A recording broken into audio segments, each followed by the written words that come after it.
Hopes of the school, well, to maintain standards, we're still rolling at a pretty good standard with exam results. A tad down on last year, but only a little bit, and you do get variations from year group to year group. And I'm fully expecting we'll be back at 65 to 70, somewhere in that region the following next year. And all the signs for that look very positive. And then we've got a major project going on where we're looking at our technology.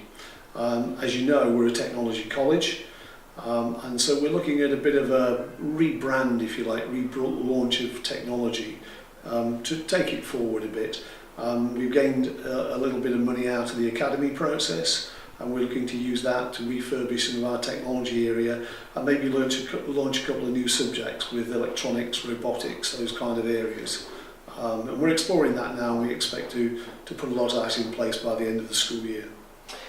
I guess that makes sense because we were here at the end of last term and Lang O'Rourke were here, and you have close ties with the DP World London Gateway. Is that all part of, there are 18,000 jobs coming down the road. Is that all part of that ethos? Very much so.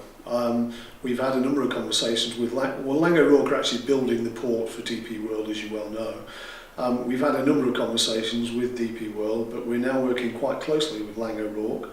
Their engineers come and work with our kids from time to time, and those relationships are developing and things are going nicely there. And I think what we begin to think is we need to look at what their requirements are of businesses of that sort, and then try to make sure that we're meeting them. And we are a technology college. That's one of the key reasons for them coming to work with us, and therefore we need to exploit that, look at what sorts of things they're looking for, so that our youngsters have got the best possible chance of work and opportunities when they leave. A lot of the schools are converting to academies. What's the position with Hassenbrook? Well, we became an academy on the 1st of September. An interesting process, I must admit. But it looks like it's been in our interests, a little bit financially, and also some of the contracts and things that we might have been tied in with Thurrock, which we now have much more freedom to renegotiate and to work on better terms for Hassenbrook. So we think there are a number of reasons why it would be to our advantage to pursue that line. And what about the pupils? Will it be of benefit to the pupils? Well, it will, because if we have better resources and better services brought into the school, everything we do, whether it's resources or services, it's for the benefit of the pupils. We don't do it for anybody else. So yes, they will have gains out of it.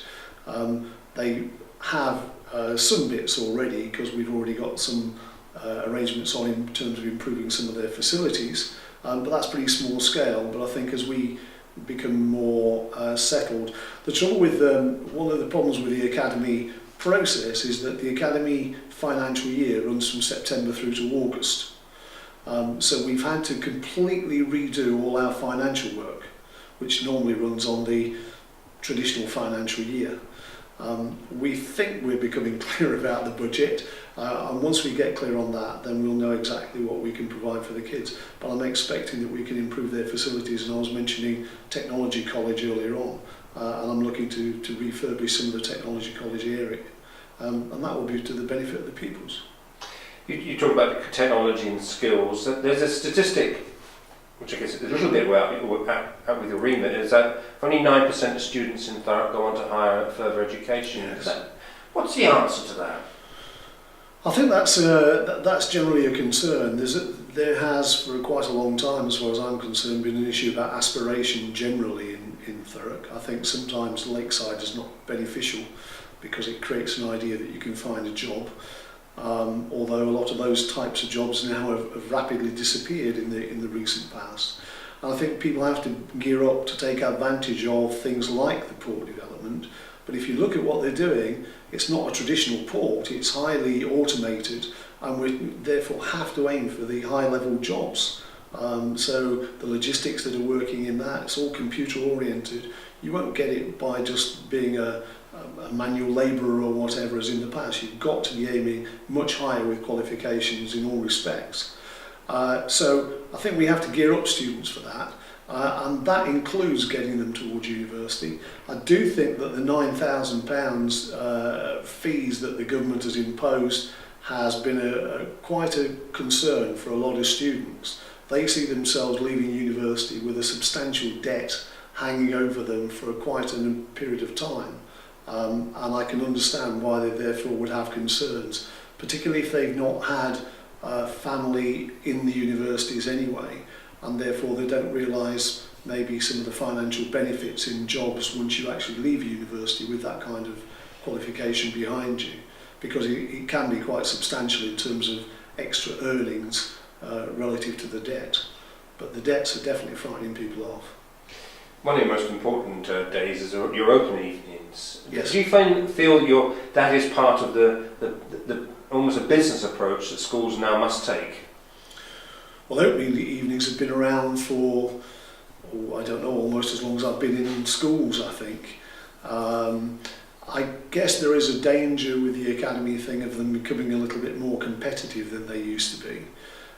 It used to be the case that we had a gentleman's agreement in Thurrock that nobody advertised their open evenings apart from letting everybody know when they took place. I see this year that the paper is full of adverts for open evenings. So maybe there's a little competitive edge over pupils creeping into the procedure. I don't think it's really part of the business deal beyond that. I mean, I think it's quite right that parents and students look around and decide what sort of school works for them. And the schools are very different from each other right across the borough. And there are 3 here at this end of the borough that are all very good schools, but they are different, and you need to work out what works for you.